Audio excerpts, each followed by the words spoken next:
Hi, so this video is sort of like a coda to the first video I made on SCOP, and I'm going to try and address the thing that it originally meant to, which was looking into this EDAM curation.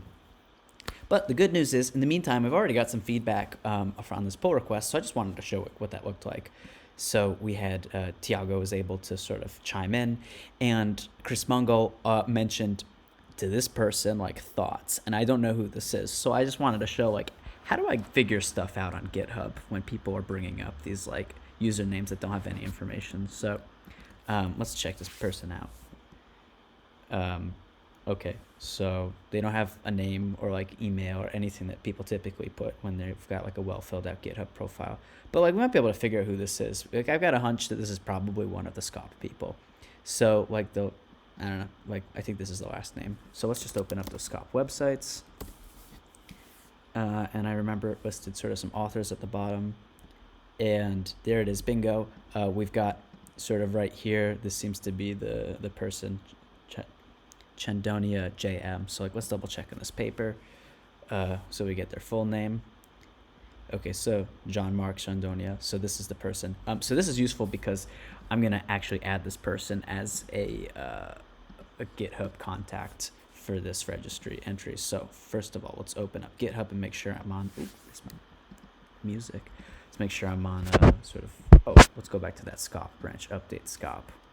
So yeah, here we are back in wild bioregistry view. Sorry, I've got some stuff open already, but let's like look up SCOP again.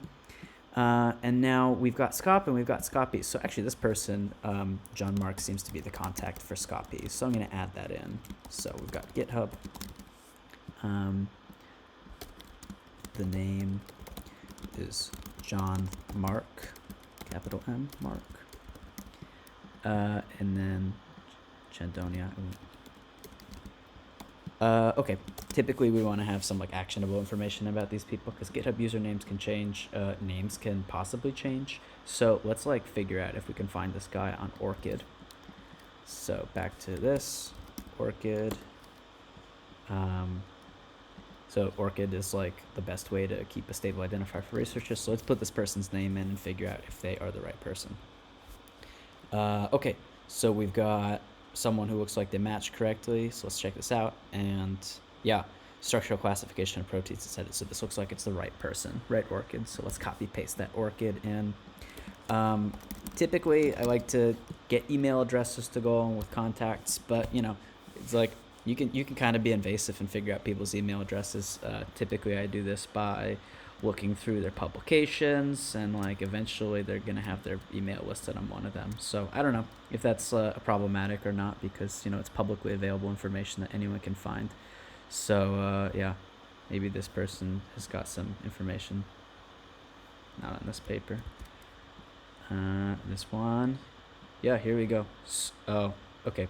So they wrote their email as scope at Berkeley. And so this is actually not corresponding to this person. The bioregistry is all about having responsibility given to a person. And when you have these sort of mailing lists, it diffuses responsibility. And, you know, those can just get outdated and go away. So I don't know. If I were the editor of NAR, I would have yelled at this guy for doing this. Yeah, even Steve Brenner, hey, look at this person also wrote their email address not their personal one that could let you contact an actual person. So I really disagree with that sort of thing. The alternate argument, people are saying like, yeah, these can outlive people's affiliations to institutions. I don't know. You win some, you lose some. So this is problematic.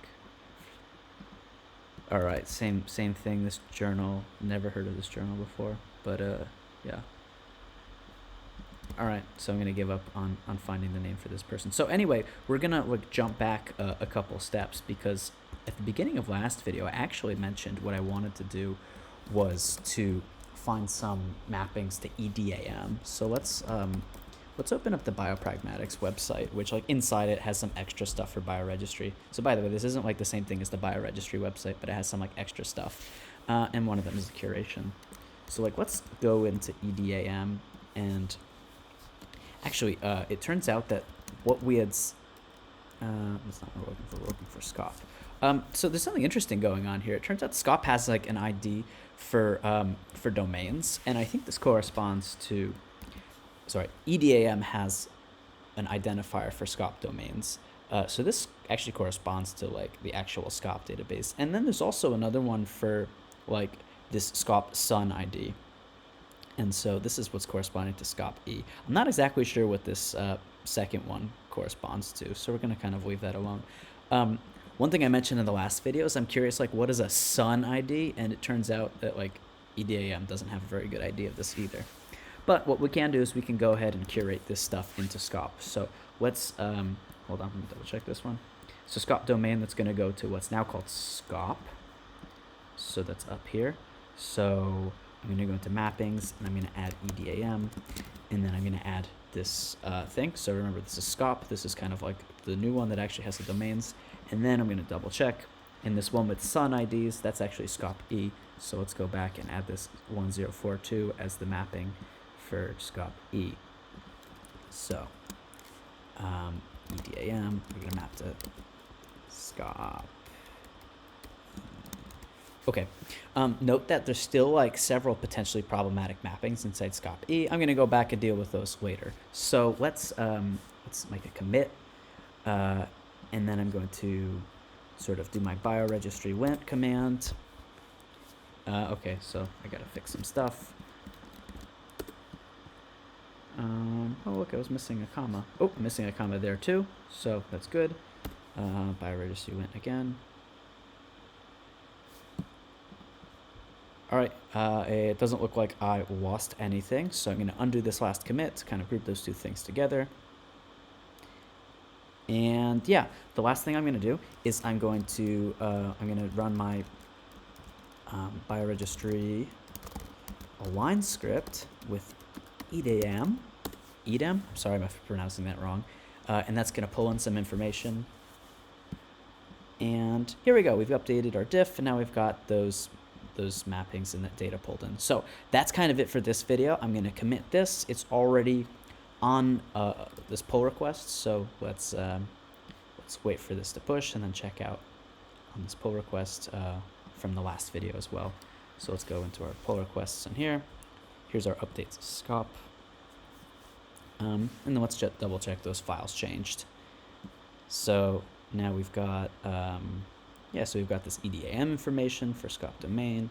We've got down in SCOP-E, we've also got this EDAM stuff. So that's the end of this video. That's actually the thing that I set out to do in the beginning of the first video. And then I kind of got a little disillusioned because the first video was so long and I did something different in the second video. But here we go. We're all done. Thank you for listening.